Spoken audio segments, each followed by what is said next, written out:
نحمدہ ونصلی ونسلم علی رسولہ الکریم اما بعد اعوذ باللہ من الشیطان الرجیم بسم اللہ الرحمن الرحیم وَإِذَا قِيلَ لَهُمْ لَا تُفْسِدُوا فِي الْأَرْضِ قَالُوا إِنَّمَا نَحْنُ مُصْلِحُونَ صدق اللہ العظیم وصدق رسولہ النبی الکریم الامین اللہم صلی علی سیدنا و مولانا محمد معدن الجود والکرم وآلہ وصحبہ وبارک وسلم الصلاۃ والسلام علیک یا سیدی یا رسول اللہ وعلی آلک واصحابک یا سیدی یا حبیب اللہ۔ حمد و صلاۃ کے بعد روحانی مسائل میں سے ایک بڑا مسئلہ ہوتا ہے تملق کا مسئلہ، چاپلوسی کرنا۔ کسی بھی بلند مرتبہ شخصیت کو یا صاحب منصب کو دیکھ کر اس کی چاپلوسی کرنا، اس طرح عاجزی کرنا کہ اس سے اپنے مفادات نکلوائے جا سکیں، یہ ہمارے دور کا بڑا سلگتا ہوا مسئلہ ہے۔ ہمارے ہاں تو جو زیادہ اچھی وزارت لینا چاہے اس کے لیے زیادہ اچھا چاپلوس ہونا ضروری ہوتا ہے۔ حضرت سعدی شیرازی رحمۃ اللہ علیہ فرمایا کرتے تھے کہ لکڑی کو گھن کھاتا ہے، بڑے لوگوں کو چاپلوسی کھا جاتی ہے، خوشامد کھا جاتی ہے۔ چاپلوسی کرنا، جھوٹی تعریفیں کرنا، یہ روحانی مسائل میں سے ایک بڑا مسئلہ ہے۔ اللہ تبارک و تعالیٰ نے قرآن مجید میں منافقین کی ایک بات کا ذکر فرمایا۔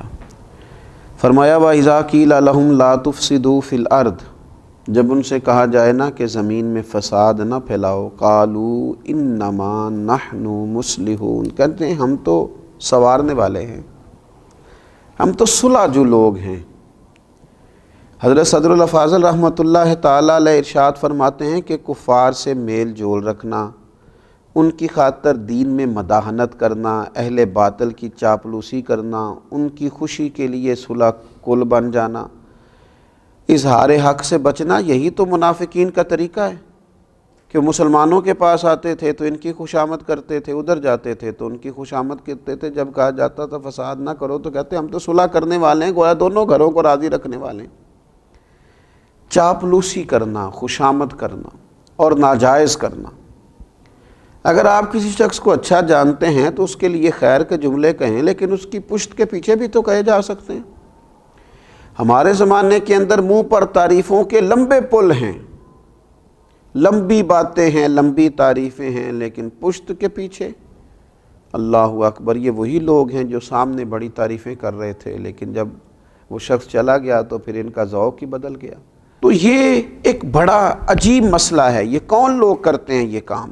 زیادہ تر یہ وہ لوگ کام کرتے ہیں جن کی طبیعت آرام پسند ہوتی ہے، خود محنت نہیں کرنا چاہتے، کسی کی چاپلوسی کر کے، کسی کی خوشامد کر کے اپنے معاملات زندگی چلانا چاہتے ہیں، خود مشقت کا رستہ اختیار نہیں کرتے۔ کچھ لوگ ایسے ہوتے ہیں جنہیں منصب چاہیے ہوتا ہے تو وہ کسی صاحب منصب کی اتنی رج کے تعریف کرتے ہیں، اتنا اس کے پیچھے چلتے ہیں، اتنا آگے لے جاتے ہیں، اس کی کسی غلطی کو غلطی ماننے کو تیار نہیں ہوتے۔ صرف اتنی بات ہوتی ہے کہ اس صاحب منصب کے ساتھ ملوں گا تو کوئی چھوٹا موٹا عہدہ مجھے بھی مل جائے گا۔ کچھ لوگ اس لیے چاپلوسی کرتے ہیں کہ انہیں شہرت کی ضرورت ہوتی ہے، انہیں چاہیے ہوتا ہے کہ میرا بھی نام ہو جائے، کسی بڑی جماعت کے نمائندے بن گئے، کسی بڑے آدمی کے نمائندے بن گئے تو اس کی جائز ناجائز ترجمانی کر کے وہ کیا کرتے ہیں، وہ اپنے لیے شہرت کا سامان اکٹھا کرتے ہیں۔ یہ لوگ ایسے ہوتے ہیں کہ جن کی پھر کوئی اپنی زندگی نہیں رہتی، کوئی اپنی شخصیت نہیں رہتی، کوئی ان کا اپنا وقار نہیں رہتا۔ ہاں، اگر تم نے تعریف کرنی ہے، اگر تم نے کوئی بات کرنی ہے تو رب رسول کی کرو، حضور کے صحابہ کی عظمت بیان کرو، نبی پاک کی اولاد پاک کا ذکر کرو، اولیاء اللہ کا ذکر کرو، دین اسلام کی تعریف کرو، دین کی حمایت کرو، دین کے بارے میں لوگوں کو آگاہی دو۔ اور پھر ڈھیر سارے لوگ ایسے ہوتے ہیں کہ جب وہ کسی کی تعریف کر رہے ہوتے ہیں تو پھر انہیں اس کی تنقید بھی کرنی پڑتی ہے اس پر جو اس کا مخالف ہوتا ہے۔ اس کے دشمنوں کے بارے میں انہیں برا رویہ بھی اختیار کرنا پڑتا ہے۔ اس کا لازمی نتیجہ یہ نکلتا ہے کہ پھر یہ عداوتیں پھیلاتے ہیں، نفرتیں پیدا کرتے ہیں، بہت سارا نقصان ان کی وجہ سے ہوتا ہے۔ بغض، کینہ، عداوت، ان چیزوں کو فروغ دینے میں یہ چاپلوس لوگ بڑا کردار ادا کرتے ہیں۔ تو اپنی زندگی میں بندہ وقار والا بنے۔ ہاں، کوئی شخص اگر صاحب کمال ہے، اس کی تعریف کی جائے، اس کے لیے خیر کا جملہ کہا جائے، لیکن اتنا جس حد تک کہ وہ ہے۔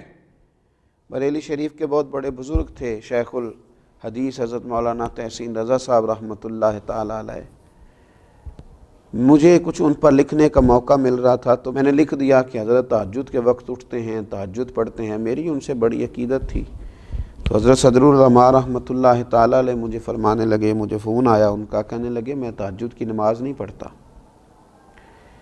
میں رات کو دیر تک مجھے مطالعہ کرنا پڑتا ہے، صبح چونکہ مجھے اسباق پڑھانے ہوتے ہیں تو میں رات ہی کو کچھ نوافل ادا کر کے لیٹتا ہوں۔ الحمدللہ سالوں بیت گئے ہیں، فجر کی نماز تو کیا جماعت بھی میری کبھی قضا نہیں ہوئی، جماعت سے فجر پڑھتا ہوں، لیکن تہجد میں پابندی سے نہیں پڑھ پاتا، میں اٹھتا ہوں۔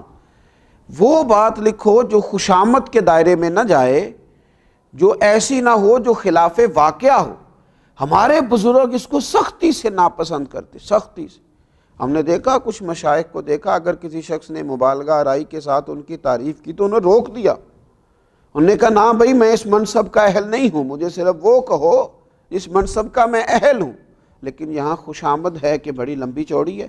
اللہ کے پیارے رسول صلی اللہ تعالیٰ علیہ وآلہ وسلم نے ارشاد فرمایا، جس نے کسی غنی کی، مالدار کے لیے، حضور فرمانے لگے جس نے کسی مالدار کے لیے عاجزی اختیار کی اور اپنے آپ کو اس کی تعظیم اور مال و دولت کے لالچ کے لیے بچھا دیا، صرف مال کی وجہ سے، دولت کی وجہ سے اپنے آپ کو اس کے سامنے بچھا دیا، تو حضور فرماتے ہیں ایسے شخص کی 2/3 غیرت اور دین کا آدھا حصہ جاتا رہا۔ 2/3 غیرت چلی گئی، آدھا دین چلا گیا، کیونکہ اس نے مالدار کے سامنے خوشامد کر دی، اس نے جناب اس کے سامنے اپنے آپ کو جھکا دیا۔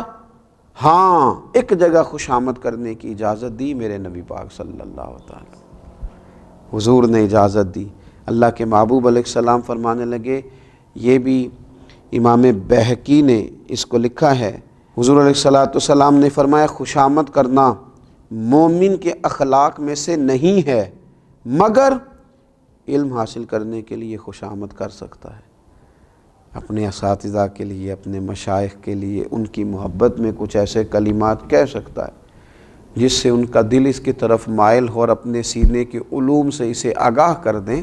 یہاں وہ ایسے الفاظ اختیار کر سکتا ہے، ورنہ اسے خوشامد کی، ہمارے تو گھروں میں اس آدمی کی حکومت ہوتی ہے جو خوش آمدی ہوتا ہے، ہمارے تو علاقوں میں اس شخص کی حکومت ہوتی ہے جو خوش آمدی ہوتا ہے، تنظیموں میں، جماعتوں میں، اداروں میں، خانقاہوں میں خوش آمدیوں کے غلبے ہوتے ہیں۔ یاد رکھنا، خوش آمدی پیچھے رہ جاتے ہیں اور کام کرنے والے آگے نکلتے ہیں۔